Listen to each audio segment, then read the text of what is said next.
Assalamualaikum warahmatullahi wabarakatuh. Perkenalkan, nama saya Abdurrahman Ismail, NIM 43141905 kelas B, Pendidikan Biologi, Fakultas Matematika dan Ilmu Pengetahuan Alam, Universitas Negeri Gorontalo. Baik, pada kesempatan kali ini saya akan mempresentasikan materi dengan judul penyajian data mata kuliah Biostatistik. Baik, langsung saja. Baik, kita masuk pada nomor yang pertama. Uraikan beberapa komponen yang terdapat dalam suatu tabel. Nah, dalam suatu tabel itu biasanya terdapat beberapa komponen, antara lain tentang kepala tabel, kemudian ada leher tabel, ada badan tabel, kemudian ada kaki tabel. Nah, yang pertama itu kepala tabel. Kepala tabel itu berisi tentang judul dan juga nomor tabel. Kemudian untuk yang kedua itu leher tabel. Nah, leher tabel ini dia berisi tentang keterangan atau judul dari kolom maupun baris. Kemudian yang ketiga itu badan tabel. Nah, badan tabel ini ia berisi sel-sel dengan nilai data yang akan disajikan. Kemudian yang keempat itu ada kaki tabel. Nah, kaki tabel ini dia berisi tentang keterangan tambahan, nah, serta sumber perolehan data. Baik, kemudian nomor yang kedua, jelaskan ciri-ciri tabel kontingensi. Nah, dalam suatu tabel kontingensi merupakan bagian dari tabel baris kolom. Namun dengan tabel ini memiliki ciri khusus dan berbeda dengan tabel-tabel yang lainnya, yaitu dengan penyajian data yang terdiri atas dua faktor atau dua variabel. Nah, faktor yang satu terdiri atas B kategori dan lainnya itu terdiri atas K kategori. Nah, dapat dibuat dengan daftar kontingensi. Nah, berukuran B kali K, dengan B menyatakan baris, kemudian K menyatakan kolom. Kemudian kita masuk pada nomor yang ketiga.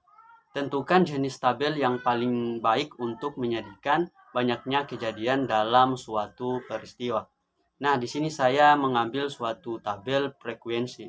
Nah, tabel frekuensi ini tabel ini membuat banyak kejadian pada suatu peristiwa. Nah, contohnya itu ada tabel frekuensi tunggal, kemudian ada juga tabel frekuensi kelompok yang kita sudah bahas di video sebelumnya, yang mana tabel ini memuat penyajian data dan juga suatu peristiwa, baik itu data frekuensi tunggal, kemudian ada data frekuensi kelompok. Baik, berikutnya kita masuk pada nomor yang keempat. Nah, diagram manakah yang paling baik digunakan untuk menyajikan data berupa kategori atau atribut, dan jelaskan mengapa. Nah, di sini saya mengambil diagram batang. Nah, karena diagram batang ini menyajikan data dalam bentuk gambar batang untuk setiap objek yang diwakilkannya. Nah, kemudian diagram batang ini sangat cocok untuk data dengan variabelnya berupa kategori atau atribut, terdiri dari sumbu datar dan juga sumbu tegak yang terbagi menjadi beberapa skala, atau sumbu horizontal atau vertikal. Nah, diagram batang ini terbentuk akibat perpotongan sumbu dengan sumbu mendatar dan juga sumbu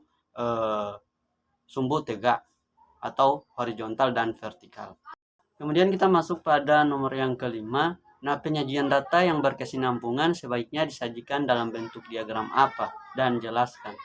Nah, di sini saya mengambil diagram garis.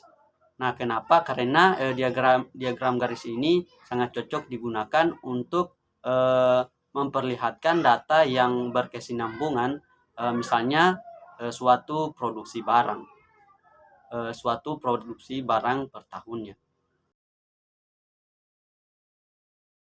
Baik, ada data dalam bentuk grafik. Ini ada 3.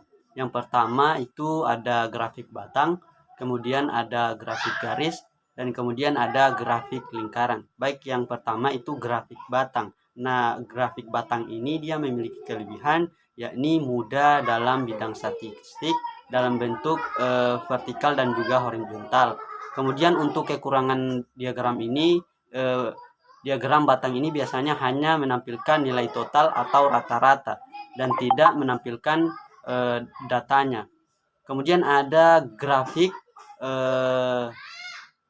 garis memiliki kelebihan. Melalui diagram garis ini kita mengetahui secara langsung perkembangan data dari pola yang tergambar. Kemudian untuk kekurangannya, grafik garis ini hanya digunakan untuk data yang bersifat kontinu. Kemudian untuk diagram maksud saya bentuk grafik lingkaran ini kelebihannya menghemat space, karena di mana diagram lingkaran tidak memerlukan banyak tempat. Dan untuk kekurangannya, diagram grafik lingkaran ini kekurangannya dia tidak memperlihatkan ukuran data atau frekuensi masing-masing data.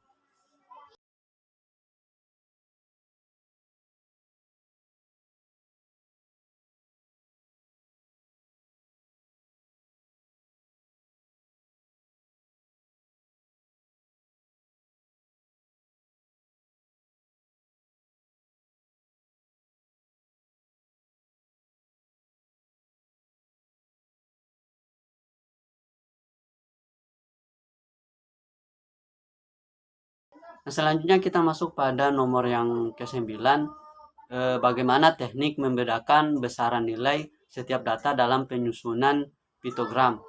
Baik, piktogram ini disebut juga dengan lambang. Sebelum kita masuk pada bagaimana membedakan besaran nilainya, kita harus tahu dulu apa itu diagram lambang atau piktogram.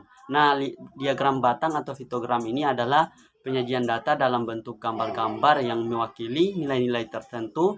Gambar-gambar yang digunakan biasanya adalah gambar-gambar yang relevan dengan permasalahannya. Nah, apabila data mengenai hal-hal yang menarik ini dapat dilukiskan dalam gambar-gambar, maka diagram gambar dapat dibuat. Nah, misalnya penduduk dilambangkan dengan gambar orang.